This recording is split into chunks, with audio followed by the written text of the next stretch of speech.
Broadcasting from deep within occupied territory on the far left coast. You're listening to On the Move with Mack, Worley III. Right now, we have Mark Shaw on the line. He's going to hold for one moment while we take this call from Joseph. He wants to address the legalization of marijuana and the Second Amendment. Hey, Joseph, are you on the line? Yes, sir, I am. Thank you for having me on. Oh, thanks for calling in. So what's on your mind? First, I want to address the issue of the legalization of marijuana.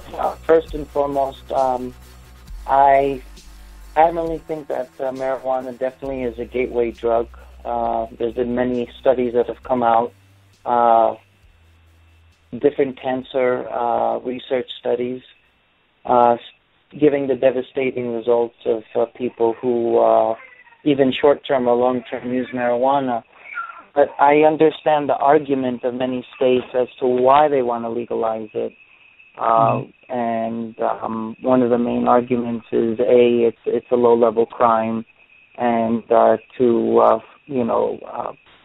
it just costs so much at the state level to prosecute these low-level crimes and also incarcerate people who are convicted for illegal use of marijuana in the 48 states that have not yet legalized marijuana for recreational use.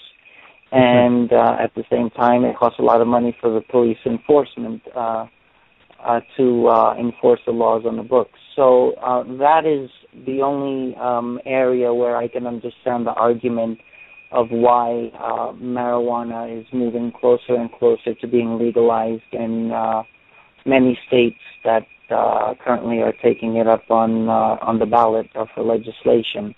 But so it's kind of mixed emotions. Joseph, let me ask you here. Do you support and would you vote for legislation to legalize marijuana?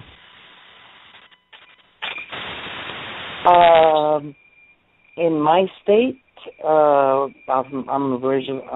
reside in New York. Not in the state of New York, no. And not why? In my home state, I would not. Well, because I look at it as a state-by-state, kind of like a case-by-case basis. Each state has different circumstances. New York is one of if not the most overpopulated city in the country. Also has one of the highest crime rates.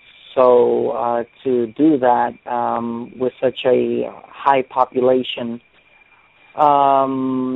probably wouldn't be a good idea, because then the marijuana would wind up just going into the black market and would wind up costing a lot more. And would have the propensity for more people to break the law.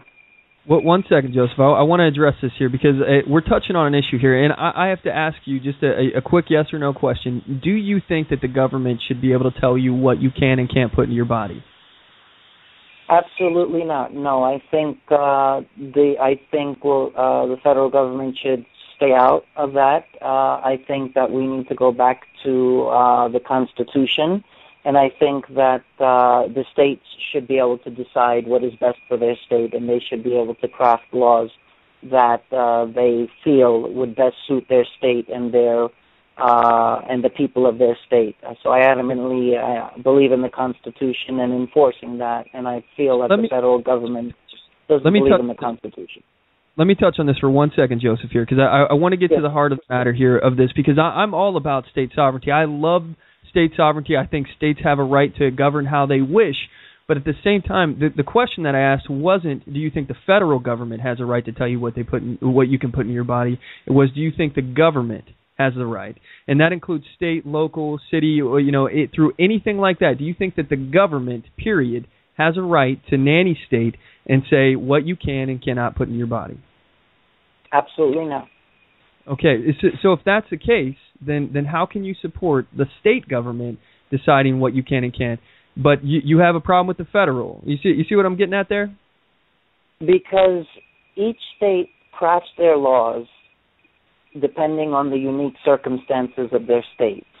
So the problem right now with the current Obama administration is the Obama administration, which has shown that the policies have failed, believes that the government is a one-size-fits-all.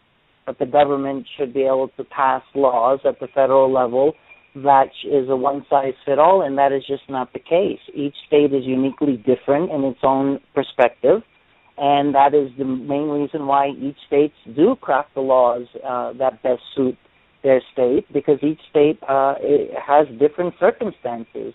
It's comprised of different population, demographics, ethnicities. So it's a whole different ballgame. What New Yorkers want to be passed legislatively may be the polar opposite of what they want in the state of Texas, for example, or in the state of Arkansas. So for the federal government to just come in and intervene and say, well, we're going to disregard what New Yorkers feel or Californians feel, we're just going to put a big-size-fit-all, that is what the people are repudiating. The people don't want that. The Constitution clearly states that the states have the right to craft laws that best suits their states, and the Constitution does back that, and I adamantly believe that it should be a states' right issue. I will 100% agree that states have the right to govern, but this goes against you're saying that you agree that they should be able, the state government should be able to make laws restricting marijuana use, but previously, just a little bit ago, you just said that they don't have the right to. You don't believe that they have the right to. So if they don't have the right, and you don't believe that they have the right to tell you what you can and can't put in your body, any legislation the government, but the government is at the federal level. The government is at the federal level. The state is different.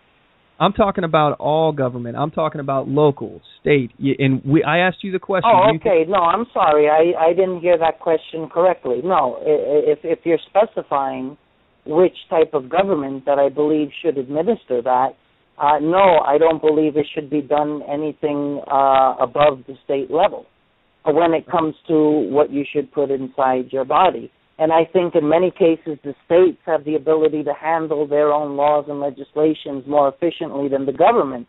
So I apologize, I did not hear your question completely. I thought you were just referring to the federal government. No, I adamantly believe that the states should have the right to intervene and pass the laws of the land, pass the laws in their state, because at the end of the day, it's the voters of that state that are going to go to the ballot, and it's the voters of the state that are going to decide what's best for them. But at any other level above the state, when it pertains to that specific issue, no, I do not think that anything above the state should decide that.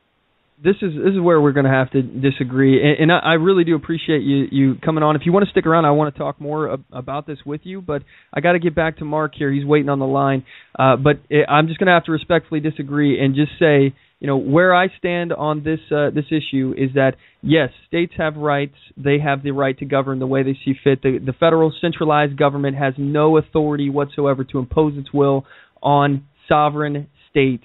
They have their own ability. However, where we differ in this statement here is that democracy is not what this country is about. This country is about individual rights. And I believe personally, and I believe the Constitution backs this up according to the 10th Amendment, that all rights not deemed constitutional as for authority for the government is given to the states and the people. Nowhere in the Constitution says that the state governments or local governments have the ability to govern what goes in your body. All of that is left to the states and the people, and I believe that is one of those authorities that is left to the people. Who can tell you what you put in your body? I believe that is up to you, and I don't believe the state government, the local government, the federal government, or any international tribunal has anything to say about what you put in your body, because the only person that can make that decision is you. That's my opinion, and I don't personally think that prohibition on any issue will solve it. I don't think that it's going to change anything, and in fact, I think that it makes problems much, much worse. And not to mention, it's an individual right. What you choose to put in your body, that's up to you. The state just needs to leave themselves out of that. Am I being detained right now, officer? Let me see your ID. No, thank you. What's that? No, thank you. No, thank you? No, thank you. Okay, why are you saying no, thank you? I know it's my Fourth Amendment right. I don't have to show you my identification. And one of these books that I want to discuss is this book right here. It's called Founding Brothers. It's written by Joseph J. Ellis, and I really found this book to be really informative. It helped me out a great deal in understanding the founding of this. It's really comfortable too. That's one thing I really like about this bag, is the comfort level of it. But anyway, so let me move on here and we'll start showing the back here, show the features. First thing first here, we got the front of it.